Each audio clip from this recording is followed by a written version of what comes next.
Okay, so this is an update on my past two videos concerning the trans experience.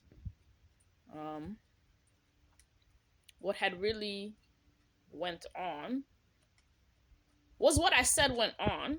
No, I don't mean to take away from anything I said, only to add on to and further refine what I said. And so I think that the need to be trans is anyway, so like I was saying before I got disturbed, I think the need to be trans comes from a place of deep societal rejection, and it causes us to have a bigger shadow than most people. Because I've been doing some research ever since this experience, and what I've learned is that the parts of ourselves that we deem unworthy or we hide because society has deemed them unacceptable go into this part of our psyche called the shadow. And it's just the place where we bury things, everything that we suppress. The more we suppress, the bigger the shadow grows. And so, for people like us, LGBT people, or people who are very different and obviously so from other people, we tend to be exposed to excessive invalidation from society and our surrounding environment if it's not supportive enough. More than likely, it's not supportive enough, especially if you are a queer Black person. You are exposed to high levels of invalidation, subtly and overtly. So, people who are unorthodox tend to have bigger shadows than other people. And this is why LGBT youth are more prone to things like suicide and drug addiction, because we don't know how to heal our shadows effectively in a society that is always condemning us for who we are. And this is how a lot of other delinquents are born. This is how criminals are born, murderers, rapists, you name it.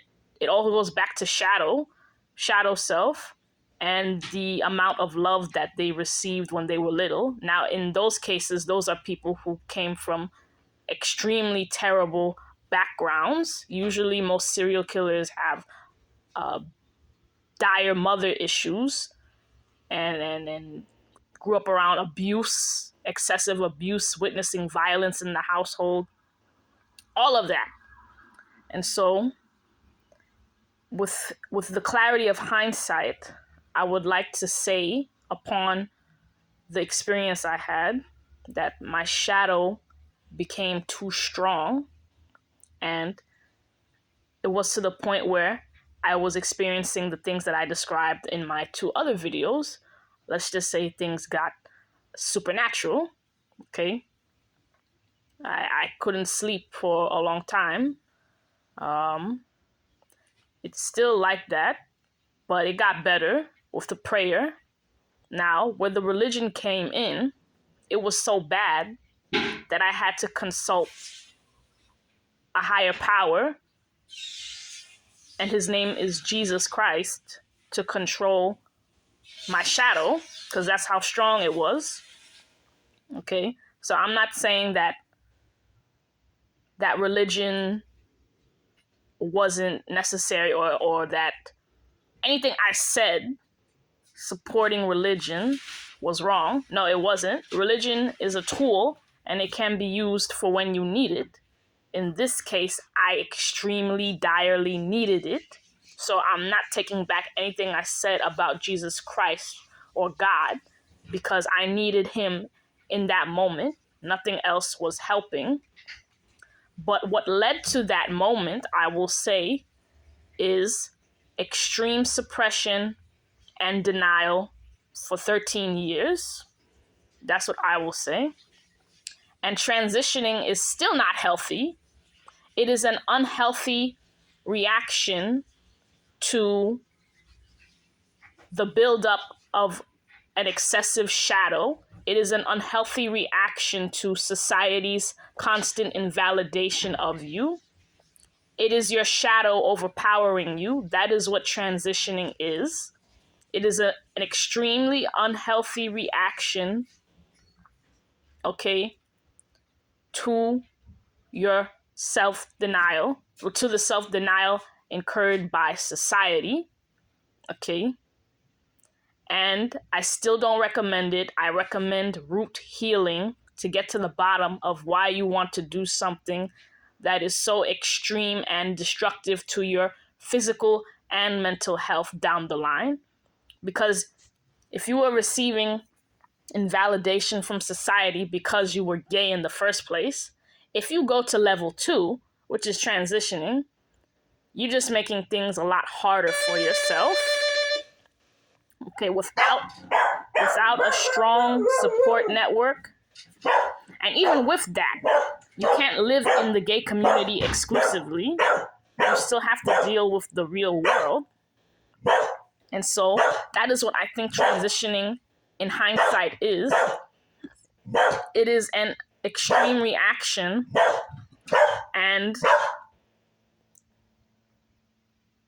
overpowering of the shadow. Your shadow got so big that to gain the acceptance that it always wanted from society, you went and did this thing that is also ironically destructive for your health,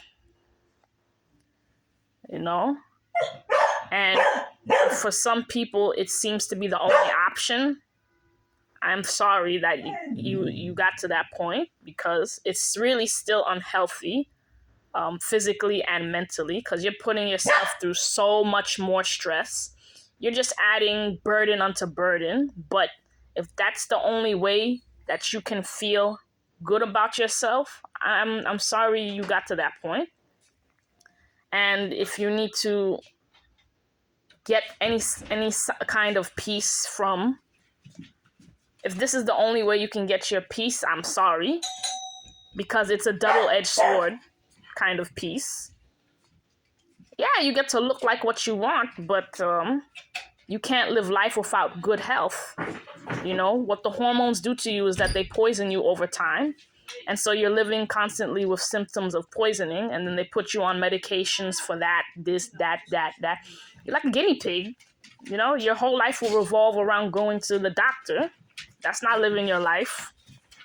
So I highly advise that you get in touch with your shadow self before it becomes too big to the point where you want to change your identity or transition, which is not as healthy as it seems. It is just an extreme reaction and overpowering of the shadow because it is tired of the excessive rejection and suppression of those parts of yourself that society will not accept.